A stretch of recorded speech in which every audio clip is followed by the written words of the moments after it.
அனைவருக்குமே வணக்கம்.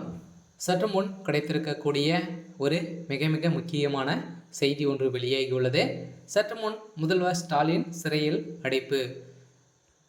164 சட்டம் அமலுக்கு வந்தது. போலீஸ் குவிப்பு. இது மாதிரி செய்திகள் வெளியாக இருக்குது. ஸோ இப்போ பார்த்தீங்கன்னா சென்னையில் ஒரு மிகப்பெரிய கலவரங்களாக தான் வெடித்து வருது இல்லையா. ஸோ இந்த மழையின் காரணமாக பார்த்தீங்கன்னா ஒரு மிகப்பெரிய சம்பவம் தான் நடந்துட்டு வரும் நிலையில் இதன் அடிப்படையில் முதல்வர் ஸ்டாலின் அவர்களுக்கு பார்த்தீங்கன்னா சென்னை மக்கள் அனைவருமே எதிர்ப்புகள் தெரிவித்து வரும் நிலையில் தான் இவருக்கு முதல்வர் பதவியில் இருக்கக்கூடிய தகுதிகள் இவருக்கு இல்லை. ஸோ இவர் பார்த்தீங்கன்னா சட்டத்துக்கு விரோதமான புறம்போக்காக தான் செயல்படுறாங்க அப்படின்ற மாதிரி பார்த்தீங்கன்னா ஸோ மக்களிடையே பேசப்பட்டு வருகின்ற நிலையில் ஸ்டாலின் அவர்களுக்கும் திமுகவுடைய தலைமையகத்துக்கும் எதிர்ப்பு வந்திருக்கும் நிலையில் தான் இப்போ பார்த்தீங்கன்னா அதிரடியாக முதல்வர் ஸ்டாலின் சிறையில் அடைக்கப்பட்ட சம்பவத்தினால இப்போ 164 சட்டத்தின் அமலுக்கு வந்த நிலையில் இப்போ RN ரவி அவர்கள் பார்த்தீங்கன்னா இப்போ முதல்வர் பதவி ஏற்க போகிறதாக சென்னையில் ஒரு பரபரப்பான செய்தி வெளியாகி வருகின்ற நிலையில் தான் இப்போ அண்ணாமலை அவர்கள் வெளியிட்ட ஒரு முக்கிய ஆதாரத்தில் பார்த்தீங்கன்னா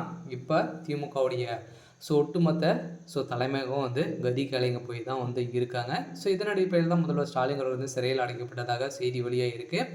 ஸோ இதை பற்றி இந்த வீடியோவில் நம்ம முழுமையாக பார்க்க போகிறோம். ஸோ அதுக்கு முன்னாடி நம்ம சேனலுக்கு இப்போ தான் நீங்கள் முதல் முறையாக வந்திருக்கீங்க அப்படின்னா மறக்காமல் நம்மளுடைய சேனல் சப்ஸ்கிரைப் பண்ணி சப்போர்ட் பண்ணுங்கள்.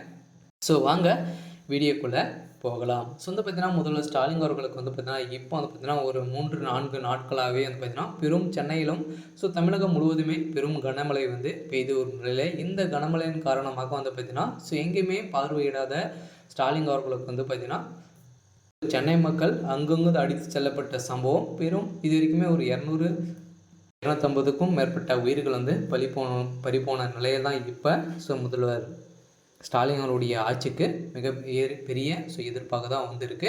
இதன் அடிப்படையில் இப்போ பார்த்தீங்கன்னா தமிழகத்தில் அண்ணாமலை அவர்கள் களத்தில் இறங்கி இந்த திமுகவை வைத்து செய்யக்கூடிய அளவிற்கு தான் இப்போ அவர்கிட்டே ஒரு ஆதாரம் சிக்கிய சம்பவத்தினால தான் பார்த்தீங்கன்னா இப்போ நிவாரண தொகை அடிப்படையில் 30,000 கோடி ஊழல் செஞ்சுருக்காங்க, திமுகவுடைய அரசு செஞ்சுருக்கு அப்படின்ற மாதிரி முக்கிய ஆதாரங்கள் வெளியிட்ட சம்பவத்தினால தான் இப்போ திமுகவுடைய ஆட்சி ஒட்டுமொத்தமாக களையக்கூடிய அளவிற்கு இப்போ 164 சட்டம் அமலுக்கு கையில் எடுத்திருக்காங்க. இதன் அடிப்படையில் தான் ஆளுநர் RN ரவி அவர்கள் போட்ட அதிரடி உத்தரவால் திமுகவுடைய தலைமைக்குமே பெரும் கதி கலைங்க போய் தான் இருக்காங்க. இருந்தாலும் முதல்வர் ஸ்டாலின் அவர்கள் என்ன செய்ய போகிறாரு அப்படின்றது தான் ஒரு பெரிய கேள்விக்குறியாக இருந்தாலும் திமுகவுடைய ஒரு மிகப்பெரிய பூகம்பம் தான் இப்போ வெடிச்சிருக்கு. இருந்தாலும் திமுகவில் இருக்கக்கூடிய கூட்டணிகள் அனைத்துமே உடையக்கூடிய சம்பவம் நடந்து வரும் நிலையில் தான் இப்போ திமுகவில் பார்த்தீங்கன்னா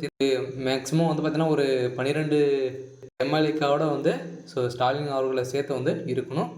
இந்த அமைச்சர்கள் யாரும் இல்லாத சம்பவம் தான் இப்போ பாஜகவிடையே பார்த்தீங்கன்னா பாதி இணைய போகிறதாகவும் இப்போ ஊழல் வழக்கில் சிக்கி சிறையில் அடைக்கப்பட்ட சம்பவத்தினால தான் இப்போ இந்த சட்டத்தை கையில் எடுத்திருக்காங்க. இருந்தாலும் என்ன நடக்க போகுது அப்படின்றத வெயிட் பண்ணி பார்க்கலாம். இது மாதிரி செய்திகளை தெரிஞ்சுக்கணும் அப்படின்னா மறக்காமல் நம்மளுடைய சேனலை சப்ஸ்கிரைப் பண்ணிக்கோங்க. தேங்க்யூ.